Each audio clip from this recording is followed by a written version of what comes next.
Guys, അപ്പൊ നമുക്ക് കുറച്ച് നെല്ലിക്ക കിട്ടിയിട്ടുണ്ട്. അപ്പൊ നമുക്ക് ഇതൊന്ന് ഉപ്പിലിടാം കേട്ടോ. അപ്പൊ ചേട്ടൻ കൊണ്ടുകൊണ്ടുവന്ന് ഇപ്പൊ 2-3 ദിവസമായി. അപ്പോ ഇന്നാണ് നമുക്ക് സമയം കിട്ടിയത് ഉപ്പിലിടാനായിട്ട് കേട്ടോ.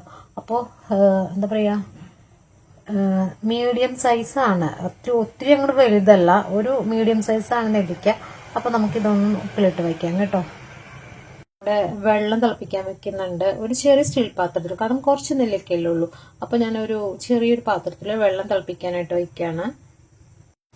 അതിലേക്ക് ഞാനൊരു 3 ടീസ്പൂൺ ഉപ്പ് ഇട്ട് കൊടുക്കുന്നുണ്ട് കേട്ടോ. അത്യാവശ്യം ഉപ്പ് വേണമല്ലോ, അപ്പൊ ഞാനൊരു 3 ടീസ്പൂൺ ഉപ്പ് ഇട്ട് കൊടുക്കുന്നുണ്ട്. ഇതിലേക്ക് നെല്ലിക്ക ഇട്ട് കൊടുക്കാൻ പോവാണ് കേട്ടോ. ഇതൊന്ന്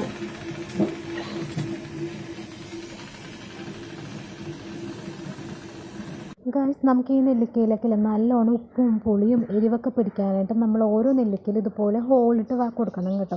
അതല്ലെങ്കിൽ കത്തി വെച്ച് പറഞ്ഞാലും മതി. ഗൈസ്, ഞാനിതിലേക്ക് നെല്ലിക്ക ഇട്ട് കൊടുത്തിട്ടുണ്ട്. അപ്പൊ ഒരുപാട് നേരിട്ടൊന്നും തിളപ്പിക്കേണ്ട, ജസ്റ്റ് ഒരു തിള വരുമ്പോഴേക്കും നമുക്ക് ഇത് ഓഫ് ചെയ്യാം കേട്ടോ. അപ്പൊ ഗൈസ്, നല്ലോണം തിളച്ചിട്ടുണ്ട് കണ്ടോ. നമ്മുടെ നെല്ലിക്കാന്റെ നിറമൊക്കെ മാറിയിട്ടുണ്ട്. അപ്പൊ നമുക്കിനി സ്റ്റവ് ഓഫ് ചെയ്യാം കേട്ടോ.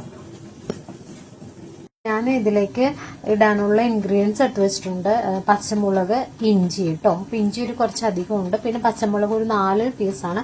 അപ്പൊ ഏറ്റവും നല്ലതെന്ന് പറയുന്നത് കാന്താരി മുളകായിരിക്കും കേട്ടോ.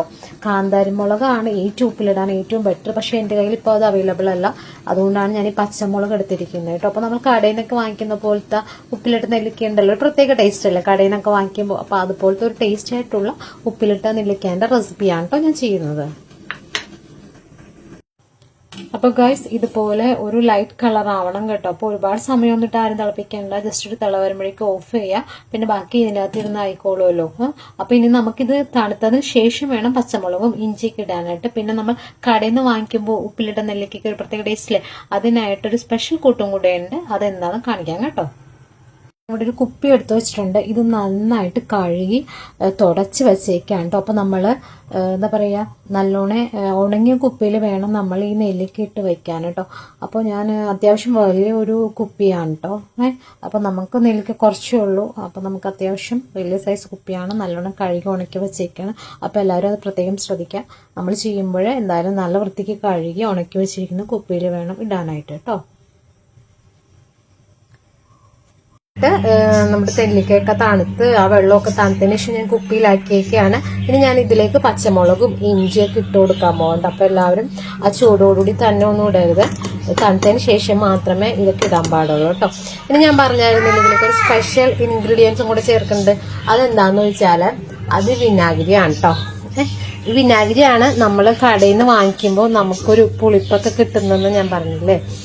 അത് ഈ വിനാഗിരി ഒഴിക്കുമ്പോഴാണ് നമുക്ക് ആ കടയിൽ നിന്ന് വാങ്ങിയ ഒരു ടേസ്റ്റ് കിട്ടുന്നത്. അപ്പൊ 2 ടീസ്പൂൺ വിനിഗർ നമുക്ക് ഇതിലേക്ക് ഒഴിക്കാം കേട്ടോ. അപ്പൊ ഗൈസ്, ഞാൻ ഇനി ഇതിലേക്ക് വിനാഗിരി ഒഴിച്ചു കൊടുക്കാൻ പോകാം. വിനാഗിരി 2 ടീസ്പൂൺ ഒഴിച്ചു കൊടുക്കണം കേട്ടോ. വിനാഗിരിയൊക്കെ ഞാൻ ഒഴിച്ചു കൊടുത്തിട്ടുണ്ട്. ഒരു 2-3 ദിവസമെങ്കിലും കഴിഞ്ഞിട്ട് ഇനി ഇതിനടുത്ത് കഴിക്കാം കേട്ടോ. അപ്പൊ നല്ല അടിപൊളിയായിട്ടുള്ള നമ്മുടെ നെല്ലിക്ക എന്ന റെസിപ്പി ഇവിടെ റെഡി ആയിട്ടുണ്ട്. അപ്പൊ ഇതാണ് കടയിൽ നിന്ന് വാങ്ങിക്കുമ്പോൾ ഒരു പുളിപ്പൊക്കെ ഉണ്ടാവുന്നത് ഈ ഒരു വിനാഗിരി ചേർക്കുമ്പോഴാണ് കേട്ടോ. അപ്പൊ ഈ വീഡിയോ എല്ലാവർക്കും ഇഷ്ടമായാലും എല്ലാവരും ലൈക്ക് ചെയ്യാനും കമന്റ് ചെയ്യാനും സബ്സ്ക്രൈബ് ചെയ്യാനും ഫോളോ ചെയ്യാനും മറക്കരുത് കേട്ടോ.